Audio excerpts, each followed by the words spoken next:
This channel does not promote any violent, harmful, or illegal activities. All content provided by this channel is meant for an education purpose only.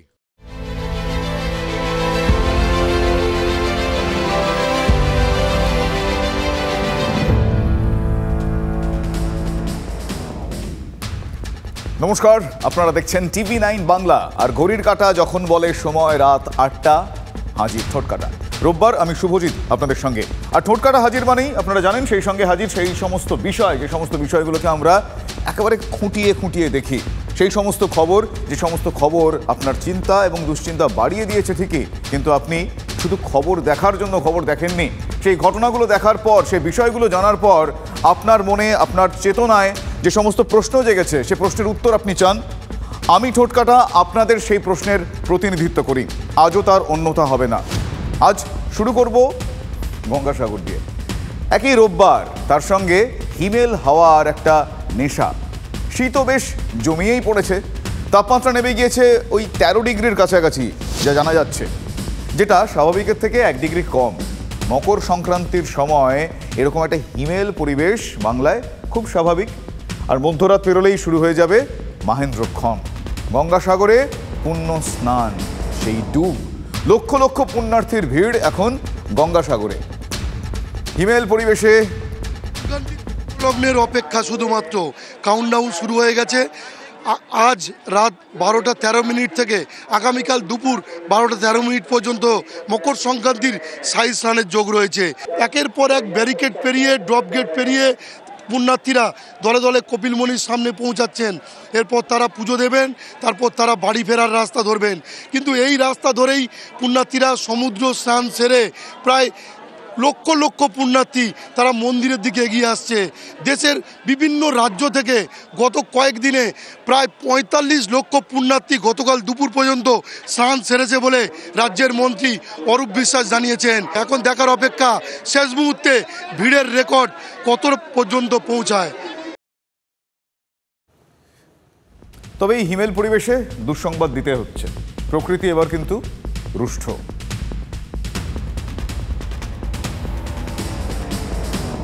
জানুয়ারির মাঝামাঝি কিন্তু বরফের দেখা নেই গঙ্গোত্রীতে। গত বছরেও প্রবল তুষারপাতে ঢেকে গিয়েছিল গঙ্গোত্রী, কিন্তু এবার নেই।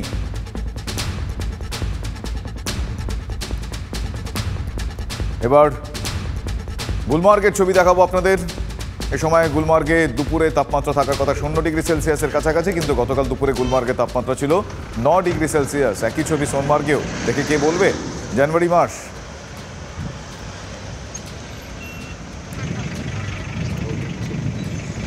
স্যাটেলাইট ছবি থেকে দেখা যাচ্ছে 7 বছর পর এবার আবারও গুলমার্গে বরফের খরা। এবার দেখুন কিন্নর আর লাহুলের ছবি। বরফ নেই কোথাও। প্রকৃতির খামখেয়ালিপনায় বরফ ভ্যানিশ হিমালয় পর্বতমালার বিস্তীর্ণ এলাকা থেকে। তাবো, সিমলার বহুরুতেও বরফের দেখা নেই।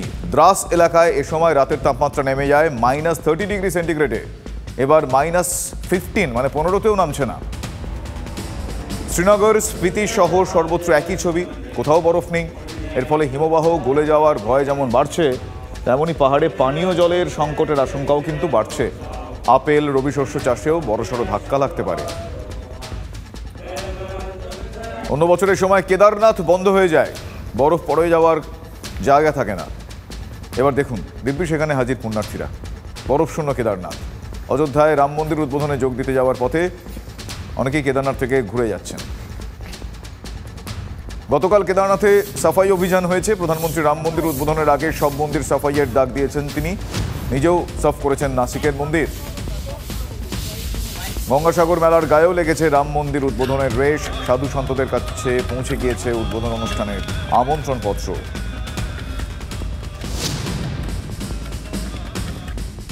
কপিলমুনি মন্দিরের পাশে নাগা সাধুদের আগ্রায় পৌঁছে গিয়েছে। একের পর এক নাগা সাধু থেকে এবং সাধু সন্তরা তারা রাম মন্দির উদ্বোধনের নিমন্ত্রণ পত্র পেয়ে গিয়েছেন। রাম মন্দিরের প্রসাদী চালও চলে এসেছে তাদের কাছে। হাওয়া অফিস বলছে প্রকৃতির খামখেয়ালিপনায় যেমন হিমালয় এলাকায় বরফের দেখা পাওয়া যাচ্ছে না, তেমনি পাকিস্তান থেকে ত্রিপুরা পর্যন্ত 2400 কিলোমিটার এলাকা জুড়ে ঘন কুয়াশার চাদর দেখতে পাওয়া যাচ্ছে। রাম মন্দির উদ্বোধন ঘিরেও আচমকা কুয়াশার চাদর বিছিয়ে দিয়েছেন 4 শঙ্করাচার্য। হিন্দু ধর্মশাস্ত্র অনুযায়ী তাঁরাই সর্বোচ্চ ধর্মগুরু। অসমাপ্ত মন্দিরে রাম মূর্তির প্রতিষ্ঠা ধর্মসম্মত নয়, তাই রাম মন্দির উদ্বোধনে যাচ্ছেন না কোনো শঙ্করাচার্য। গেরুয়া শিবির থেকে দাবি করা হচ্ছিল অন্তত 2 জন রাম মন্দির উদ্বোধনকে স্বাগত জানিয়েছেন। গঙ্গাসাগরে পুরীর গোবর্ধন পীঠের শঙ্করাচার্য স্বামী নিশ্চলানন্দ সরস্বতী অবশ্য জানিয়ে দিলেন যে সব শঙ্করাচার্যই একমত।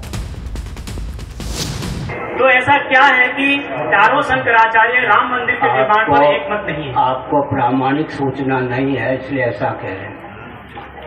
सूचना ठीक से प्राप्त कीजिए। चारों शंकराचार्यों में मतभेद है श्री राम मंदिर को लेकर, आपको किसने कहा? ये खबरों में यही आ रहा है जी। गलत प्रचार है। প্রথমে যোশীমঠ, তারপর পুরীর শঙ্করাচার্য মুখ খুলেছেন, জানিয়ে দিয়েছেন মন্দির তৈরি শেষের আগেই মূর্তি প্রতিষ্ঠা সনাতন ধর্মবিরোধী, তাই তাঁরা রাম মন্দির উদ্বোধনে যাচ্ছেন না। সরাসরি চ্যালেঞ্জ করে বসেছেন প্রধানমন্ত্রী নরেন্দ্র মোদীকে। বিজেপির শীর্ষ নেতাদের সবাই মুখে কুলু পেঁটে আছেন, কিন্তু মুখ খুললেন রাজ্য বিজেপির 2 নেতা, শুভেন্দু অধিকারী এবং লকেট চট্টোপাধ্যায়। দুজনই তৃণমূল থেকে বিজেপিতে যোগ দিয়েছেন। আমি ওনাদেরকে মাথায় রাখি, রাম মন্দির নির্মাণে সাক্ষী দিয়েছিলেন, লড়াই করেছেন মহন্ত নিত্যগোপাল দাস, রাম ভদ্রাচারী প্রভু। সাক্ষী দিতে কেউ যাননি। এখন এসব কথা বললে তো হবে না। 3 লক্ষ হিন্দু শহীদ হয়েছে, সেদিন কোথায় ছিলেন? 500 বছরের পরম প্রাপ্তি আমাদের। এবং এটাও সত্যি, নরেন্দ্র মোদী যদি প্রধানমন্ত্রী না হতেন, কোনোদিন এই সেকুয়ার মাকুরা কোনোদিন ভারতবর্ষে রাম মন্দির প্রতিষ্ঠা করতো না। দিলীপ ঘোষ বলেছেন উনি কংগ্রেসের শঙ্করাচার্য হয়ে যাচ্ছে। রাজনীতি ঢুকে গেছে, বড়ই বেশি রাজনৈতিক ঘটনায় এরাও ঢুকে যাচ্ছে। কষ্ট হয় এদেরকে, তাদের মুখে এই কথাগুলো শুনলে সত্যি। বিরোধীরাও এক সুরে শঙ্করাচার্যদের বলা কথা তুলে তাঁরা বলছেন ভোটের জন্যই রাম মন্দিরের কাজ শেষ হওয়ার আগেই মূর্তি বসানো হচ্ছে। বিজেপি ধর্মের কাজ করছে না, করছে রাজনীতির কাজ, এটা বিরোধীরা বলছে। সবাই ইলেকশনে যদি ফল পেতে হয় তাহলে রামের বাড়ি তৈরির অপেক্ষা করা যাবে না, কারণ রামের বাড়ি তৈরি হয়ে গেলে তো ভোটটাও হয়ে যাবে। যে রাজনৈতিক দল রামলালার বাড়ি তৈরি হওয়ার আগে তাকে সেখানে প্রবেশ করিয়ে এবং সবচেয়ে বড় কথা পুরোহিতদের তোয়াক্কা না করে রাজনৈতিক ব্যক্তিরাই ধর্মের সমস্ত দায়িত্ব কাঁধে তুলে নিচ্ছেন, এটা একটা জিনিস স্পষ্ট হয়ে যাচ্ছে। আর যাই হোক, এরা প্রকৃত ধার্মিক নন। আমি বারবার বলি, বিজেপি এ রাজ্যের ভারতবর্ষের হিন্দুদেরকে কিভাবে ট্রিট করে, খাসিকে আপেল খাওয়ানো হয়, খাসি ভাবে বোধহয় আমায় খুব ভালোবাসে, কিন্তু এটা কেউ বোঝেন না যে ওই আপেলটা খাওয়ানো হচ্ছে সেটা খাসির ভালোর জন্য নয়, মাংসটা যেন নরম হয়, পরের দিন খাসিকে কাটবে। এটা হচ্ছে নরেন্দ্র মোদী, ইনি দেশের মানুষকে জন্তু জানোয়ারের মতো ভাবছেন। ধর্ম তো না, ধর্মের আড়ালে ভোট হচ্ছে, অন্য কিছু না। রামকে নির্বাচনের হাতিয়ার করেছে। এক একটা সময় এক একটা হাতিয়ার, হয়তো কখনো আচ্ছা দিন লায়েঙ্গে, কখনো পুলওয়ামা, এবার রাম। এক একটা ভোটে এক একটা আইটেম। রামচন্দ্র ঠাকুর রামচন্দ্র এখন বিজেপির নির্বাচনের উপকরণের আইটেম। সহজ পাঠের সেই লেখাটা নিশ্চয়ই আপনাদের মনে আছে, ওই যে আজ মঙ্গলবার জঙ্গল সাফ করার দিন। আর রাজনীতির সহজ পাঠে মন্দির সাফাই, বিজেপি তৃণমূলে তাই লেগে গেল নারদ নারদ। কেন আবার? ওই যে এত্তা জঞ্জাল বলা হয় না, ওই এত্তা জঞ্জাল। মন্দির সাফাইয়ের সঙ্গে আরেক সাফাই তো জুড়ে দিলেন কেন্দ্রীয় মন্ত্রী স্বয়ং। তাহলে এবার রাজনীতির সাফাই কে কেন্দ্র করে যেমন সমস্ত মন্দিরের সাফাই হচ্ছে, তেমনি রাজনৈতিকভাবে তৃণমূলকে একেবারে সাফাই করে দেওয়া হবে এই লোকসভা নির্বাচনে। যেটা বলছিলাম তখন, তাহলে এবার কি রাজনীতির সাফাই? সুভাষবাবুর সুভাষিত রাজনীতি, কেন্দ্রীয় মন্ত্রী বললেন, আবার শাসক মুখপাত্রও বললেন, তারপর চলল লড়াই। সমস্ত মন্দিরের সাফাই হচ্ছে, তেমনি রাজনৈতিকভাবে তৃণমূলকে একেবারে সাফাই করে দেওয়া হবে এই লোকসভা নির্বাচনে। সুভাষ সরকার এক্স এমপির লেটার হেডটা ছাপিয়ে রাখুন বাঁকুড়া থেকে। যদি উনি আদৌ নমিনেশন পান তাহলে প্রাক্তন সাংসদের লেটার হেডটা ছাপিয়ে রাখুন। তার কারণ তারা এত দুর্নীতি করেছে, সেই দুর্নীতি করার জন্য পুরো সাফাই হয়ে যাবে। ওনাদের উচিত আগে দলটাকে সাফাই করা, দলটাকে আগে সাফাই করুক। ঝাড়ু দিয়ে তাড়ান শুভেন্দু অধিকারীকে, চোর শুভেন্দু। শুভেন্দুর ভিডিও দেখিয়েছিল বিজেপি, শুভেন্দুর বিরুদ্ধে সিবিআই চেয়েছিল বিজেপি, এফআইআর করেছে বিজেপি, এই সিবিআই। দাদা, শতাব্দী রায় বলছেন যে রাম নিজের হাত ছাড়িয়ে নিয়ে যাচ্ছে আর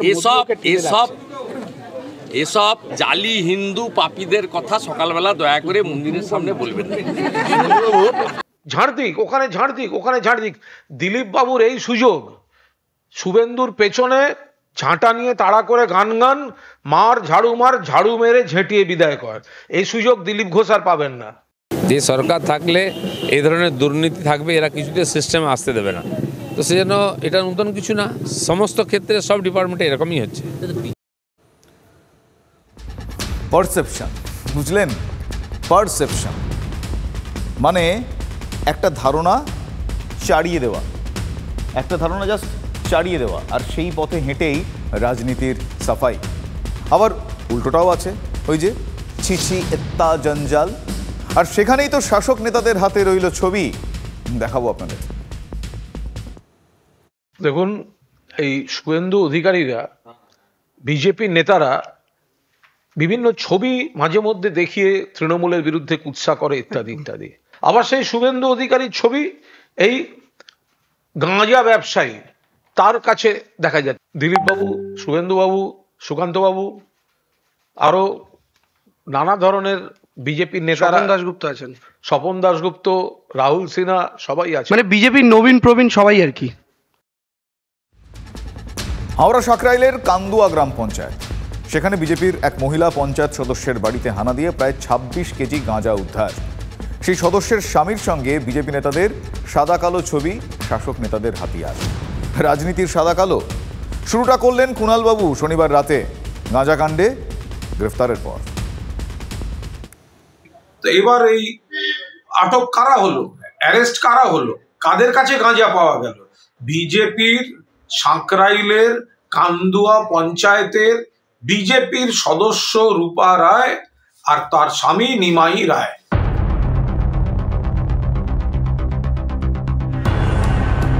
শনিবারই পুলিশের হানা, গাঁজা উদ্ধারের অভিযোগে জালে বিজেপির মহিলা পঞ্চায়েত সদস্যের স্বামী।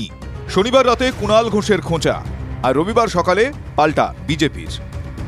কুণালবাবু জানা উচিত যে ওনাদেরই নেতা নেত্রীদের নির্দেশে পুলিশ প্রশাসন অতীতে আরও বিজেপির নেতাদের বাড়িতে গাঁজা ঢুকিয়ে দিয়ে কেস দিয়েছে। তদন্ত প্রয়োজন। দেখুন, যারা গাঁজার ব্যবসাও করে 26 কেজি 25 কেজি গাঁজা কেউ নিজের বাড়িতে রাখে না। অলরেডি আমাদের একটা পিআইএল চলছে হাইকোর্টে এই কমিশনারের বিরুদ্ধে এবং গাঁজা কেস নিয়ে। গাঁজা ঢুকিয়ে দিয়ে কেস দিয়েছে, এই প্রক্রিয়াটা তো চলছে, এটা তাদের পুরনো ব্যবস্থা। দেখিয়েছি কমিশনারেট এবং থানা, এই হাওড়া কমিশনারেট এবং থানা যে তথ্য দিয়েছে বাজেয়াপ্ত গাঁজা নিয়ে, আমাদের মামলা 1 বছর হয়ে গেল প্রায়, যে তাতে মিলছে না। সাকরাইলে গাঁজা উদ্ধার কাণ্ডে ধৃতদের একদিনের জেল হেফাজতের নির্দেশ। সোমবার এনডিপিএস কোর্টে এই মামলার শুনানি। আদালতের পথে আসতে যেতেই তো বললেন ধৃত, মানে বিজেপির মহিলা পঞ্চায়েত সদস্যের স্বামী। আপনি তো কিষাণ মোর্চা, আপনি কিষাণ মোর্চা, তো কিষাণ মোর্চা থেকে আপনি এটা করতে পারেন? আমার আগে ব্যবসা ছিল, আমার আগে থাকতে, এখন নয়, পদ আগে হয়েছে, ব্যবসা পিছনে ছিল। কারুর কাছ থেকে একটা গাঁজা পাওয়া গেল সেরম নয়, যে ঘোষিতভাবে বলছে যে আমার গাঁজা চাষ পারিবারিক ব্যবসা বলছি এখন আমার মায়ের, আমরা 3 ভাই, মানে গাঁজা নিয়ে ব্যবসা করতে, হ্যাঁ, ছোটবেলা থেকে। নবীন প্রবীণে কোনো ভাগাভাগি নেই, এটা যে হয়েছে আমার রাজনীতির চক্রান্ত। আমি এত বড় ব্যবসায়ী নয়, এত বড় রাজনীতি লিডার নয় যে মিডিয়া আসবে, এই আসবে, এই আসবে। পারিবারিক ব্যবসা না, বাবার আমল থেকে চলছে গাঁজা ব্যবসা। ফলে বাবার আমল থেকে সিনিয়ররা নিয়ে এসছেন, আর ওর আমল থেকে তারপরে যারা এসছে তারা নিয়েছে। শাসকের হাতে পড়ে পাওয়া 14 আনা, তৃণমূল তো বলবেই, আবার বিজেপিও বলবে। বিজেপির হাতে আবার বিজেপির হাতে গরম, মানে গরমাগরম বেশ কিছু ইস্যুজ রয়েছে, যেমন নিয়োগ দুর্নীতি। আর সেই দুর্নীতি ইস্যুতেই তো ডাবল ইঞ্জিন সরকারের স্বপ্ন ফেরি করছেন শুভেন্দু সুকান্তরা। তবে গাঁজা কাণ্ডে শুরুটা কিন্তু সুজনবাবুরা করবেন। থেকে যে দোষ, যে অভ্যাস, বিজেপিদের থেকেও সেই দোষ, সেই অভ্যাস। যদিও এবং এর আগে আমরা বিজেপির ওই নেতা না নেত্রী কি একজন যুবক কি পামেলা নাকি নাম, তাকেও দেখা গেছিল মাদক যোগ। বিজেপি বলে নয়, আমরা বিরোধী রাজনীতি করি। আমাদের ক্ষেত্রে কি হয়েছে আমরা জানি তো। আমাদের বাড়ির ছেলের বাড়িতে অস্ত্র দিয়ে আমাদের ছেলেদের নামে অস্ত্র মামলা কেসে মামলা দিয়েছে। মামলা চলছে, আগামী দিনে এই মামলা যখন সামনে আসবে কমিশনারেট এবং এই থানার অফিসাররা সব ধরা পড়বে যে তারা কিভাবে এই গাঁজা কেসে বিজেপির কর্মীদেরকে মিথ্যে মামলায় ফাঁসিয়েছে। ফলে তৃণমূলের নেতা অথবা বিজেপির নেতাদের মাদক যোগ থাকবে, এর মধ্যে নতুনত্ব কিছু নেই। কিন্তু মাদক কথাটাকে লোকে বিশ্বাস করতে চায় না এই কারণে যে পশ্চিমবাংলায় তৃণমূল, এমনকি তৃণমূলের অন্য নেতাদের ফাঁসাবার জন্য মাদক যোগ দিয়েছে। সুতরাং এক্ষেত্রে যদি বিজেপির কোনো কর্মী আপনার গাঁজা ব্যবসা করে তার বিরুদ্ধে আইনগত ব্যবস্থা নেওয়া, কিন্তু বিজেপি বলে না, যে কোনো বিরোধী দলের কর্মী বা পঞ্চায়েতের সদস্য বলে তাকে মিথ্যা মামলা যদি ফাঁসানো হয় সেটা মিথ্যা জানাচ্ছে। ভারতীয় জনতা পার্টির সরকার আসবে তখন আমরা আমাদের বেকার যুবকদের আমরা পরিষ্কার প্রতিশ্রুতি দিচ্ছি, প্রতি বছর স্কুল সার্ভিস কমিশন হবে এবং নিরপেক্ষভাবে হবে, কোনো বিজেপি নেতার দিকে আঙুল তোলার সুযোগ পাবে না। ওই বাবা তোমাদের ক্যামেরা ঘুরছে ও সুভার মাননীয় সুভাষ সরকার তৈরি থাকতে হবে তো double engine press conference. Trinamool এখন আঙুল তুলে দেখাচ্ছে নাদুকে। নিমাই মণ্ডল, যিনি বিজেপির কিষাণ মোর্চার নেতা, নিমাই নিজে স্বীকারও করেছেন গাঁজার ব্যবসা তাঁদের পারিবারিক। শাসকের মুখপাত্ররা যখন সাঁকরাইলের এই গাঁজা কেস নিয়ে সরব, বিজেপির নিশানায় তখন সন্দেশখালী। শেখ শাহজাহান 9 দিন হয়ে গিয়েছে, পুলিশ কি করছে? বিজেপির নিশানায় তাই এবার সরাসরি মুখ্যমন্ত্রী। গতকাল শহরে এসে কেন্দ্রীয় মন্ত্রী অনুরাগ ঠাকুর তোপ দেখে গিয়েছেন, আর আজ বঙ্গ বিজেপির নেত্রী লকেট চট্টোপাধ্যায়ের মুখেও একই সুর। শোনাই। पश्चिम बंगाल में कानून व्यवस्था चरमरा गई है। अगर भ्रष्टाचारियों के खिलाफ कार्रवाई की जाए तो ईडी की टीम पर भी पथराव, मारपीट, सिर फोड़ने का काम होता है। भ्रष्टाचारियों को संरक्षण देने का काम, शेल्टर देने का काम पश्चिम बंगाल की सरकार क्यों करती है? ममता बनर्जी एकमात्र जानें शाहजाहान কোথায় আছে। শাহজাহানকে কেন গ্রেফতার করা যাচ্ছে না? রাজ্যের 2 শীর্ষ সচিবকে রাজভবনে ডেকে একথা জানতেও চেয়েছিলেন রাজ্যপাল সিভি আনন্দ বোস। রাজ্যের যিনি ভারপ্রাপ্ত ডিজি রাজীব কুমার, তিনিও তো কড়া ভাষাতেই বলেছিলেন সে যেই হোক আইন শৃঙ্খলা ভাঙলে রেয়াত করা হবে না। প্রশ্ন হচ্ছে তারপরেও গ্রেফতার বলতে 4 এখনো পর্যন্ত। মমতার পুলিশ হয়তো বলবে 2 ছিল 4 হলো, কিন্তু ঘটনার 9 দিন পর আজই মানে রবিবারই আরও 2 জনকে গ্রেফতার করেছেন নাজির থানার পুলিশ, যাদের নাম সঞ্জয় মণ্ডল এবং আলী হোসেন ঘরামি। আগের 2 জনের মতো এদেরও নাকি ওই ফুটেজ দেখে চিহ্নিত করা হয়েছে, তারপর গ্রেফতার। এই সঞ্জয় সন্দেশখালী রামপুরের বাসিন্দা বলে জানা যাচ্ছে, আর আলী হোসেনের বাড়ি মিনাখায়। এ পর্যন্ত যে 4 জনকে পুলিশ গ্রেফতার দেখিয়েছে তারা যে চুনোপুটি এলাকার লোক পরিষ্কার তা জানেন, কিন্তু সন্দেশখালী কাণ্ডের মাস্টার মাইন্ড মানে শেখ শাহজাহান তিনি কোথায়? মানে এই চুনোপুটিদের গ্রেফতার করে পুলিশ কি কোনোভাবে শেখ শাহজাহানকে আড়াল করার চেষ্টা করছে? আই ওয়াশ, সময় বলবে। তাজমহল বানাচ্ছে মনে হয়, তাজমহল বানানো হলে তারপরে আসবে শাহজাহান। তো শাহজাহান এখনো ধরা না পড়ায় যতটা না পুলিশের দিকে আঙুল উঠছে, তার থেকে বেশি আঙুল উঠছে শাসক দলের দিকে। রাজ্য সরকারের ওপর চাপ বাড়িয়েই চলেছেন রাজ্যপাল। শনিবারই তো উষ্মা প্রকাশ করে বলেছেন সন্দেশখালী কাণ্ডে কে কালপ্রিট সবাই জানে, এখন পদক্ষেপ করার সময়, সরকার অবস্থান স্পষ্ট করুক। This kind of careless indifference, lawlessness and also implied tolerance of wrongdoing will not be tolerated. Take action, strong action, decisive action, perceptible action, and prove it to the public. There is a government here. Bose বলেছেন সংবিধান রয়েছে, আদালত রয়েছে এবং রাজ্যপাল রয়েছেন। আইন অনুযায়ী যা করার করা হবে। রাজ্যের আইন শৃঙ্খলা নিয়ে এমন কড়া কথা তিনি আগেও বলেছেন। চাপের ঠেলায় সন্দেশখালী পুলিশ তো মাঝে একদিন লোকজনের ব্যাগ খুলেও তল্লাশি চালিয়েছিল, যেন ব্যাগের ভিতর লুকিয়ে শাহজাহানের পালানোর আশঙ্কা রয়েছে। বিরোধীদের চোখে পুলিশের এই কর্মকাণ্ড হাস্যকরই ঠেকেছে। শাহজাহানের টিকি পর্যন্ত ছুঁতে পারেনি পুলিশ। শুভেন্দু এতদিন বলছিলেন শাহজাহান কোথায়, এখন শান্তনু ঠাকুর বলছেন শাহজাহানের সঙ্গে রোহিঙ্গা যোগও টেনে আনা হচ্ছে। হয়তোবা ও বাংলাদেশ মায়ানমার পালিয়ে গেছে। এই রাজ্য সরকারেরও আর ক্ষমতা নেই যে ওকে শেল্টার দেবে, কারণ ইডিকে পিটিয়েছে। ইনফরমেশন বিজেপির কাছে আছে, সেই ইনফরমেশন তারা স্টেট গভর্নমেন্টকে সাপ্লাই করছেন না কেন? বিজেপির কাছে যদি এত ইনফরমেশন থাকে তারা আমাদের দিতে হবে না, তারা বিএসএফকে সেই ইনফরমেশন দিচ্ছেন না কেন? আর সবচেয়ে বড় কথা, সে যদি বিদেশে চলে যায় রাজ্য সরকারের তো আর কোনো রোল থাকে না, এবার পুরোটাই সেন্ট্রাল গভর্নমেন্টের রোলের আন্ডারে চলে আসে। তো তারা সেন্ট্রাল গভর্নমেন্টকেই বা সেই তথ্যটা দিচ্ছেন না কেন? রাজ্যের ফেন্সিংটা হচ্ছে না কেন? ফেন্সিংয়ের যে ল্যান্ড, সেই ল্যান্ডটা যদি পশ্চিমবঙ্গ গভর্নমেন্ট না দেয়, তাহলে কি আমাদের প্রতিরক্ষা মন্ত্রী কি সেটাকে ওখানে মার্কিং করে বসিয়ে দিতে পারেন? তো রাজ্য সরকার ওই রোহিঙ্গাদের ঢোকাবার জন্য ওই ফেন্সিংয়ের জায়গাটা ফাঁকা রেখেছে। শান্তনু ঠাকুরের কথা শুনলেন? রোহিঙ্গা ঢোকাতেই সীমান্তে ফেন্সিংয়ের জায়গা ফাঁকা রেখেছে রাজ্য। শান্তনু একা নন, বঙ্গ বিজেপির সব নেতানেত্রীর মুখেই এখন এটাই ন্যারেটিভ। বিআই যদি মুখ্যমন্ত্রীকে জিজ্ঞেস করে উনিই বলতে পারবেন, কারণ উনি শেখ শাহজাহানকে লুকিয়ে রেখেছেন 30% ভোটের জন্য। কারণ এখন যদি শেখ শাহজাহান ধরা পড়ে যায়, তাদের ওখান থেকে ওদের ভোট কেটে চলে যাবে, সেই জন্যই উনি লুকিয়ে রেখেছেন। মানে যেখানটাতে টান পড়লে একেবারে সরকারটাই পড়ে যাবে, সেই তাদেরকে রক্ষা করার জন্য রাজ্য সরকার এই কাজগুলো করছে। তাহলে central IB, ED, CBI, central যে গোটা ফোর্স রয়েছে, রাষ্ট্রশক্তি রয়েছে, তো তারা কি করছেন? পশ্চিমবাংলায় দুষ্কৃতীরা পুলিশের সঙ্গে মিলেমিশে তৃণমূলের বদান্যতায় নিজেদের মতো করে আইন চালাচ্ছে। শাহজাহানকে তো সিপিএম লালন পালন করেছে, সন্দেশখালীর শাহজাহান, পরে তো সে তৃণমূলে এসেছে। বিজেপি নেতারা সবই জানেন, অথচ তারা বলছেন রাজ্য সরকার কেন খুঁজে পাচ্ছে না। বিজেপি নেতারা এটাও জানেন বিদেশে চলে গেলে রোল সেন্ট্রাল গভর্নমেন্টের, তারা প্রশ্ন করছেন রাজ্য সরকারকে। আবার বলছি, হাওড়া থেকে অনেকটা গাঁজা সাপ্লাই হয়েছে। তির্যক খোঁচায় দেবাংশুকে শাহজাহান ইস্যুকেই লঘু করার চেষ্টা করলেন।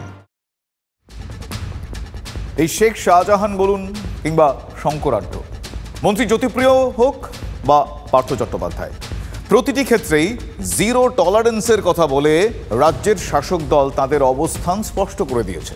তবে একই সঙ্গে বিজেপির এজেন্সি পলিটিক্সের কথাও কিন্তু বলা হয়েছে।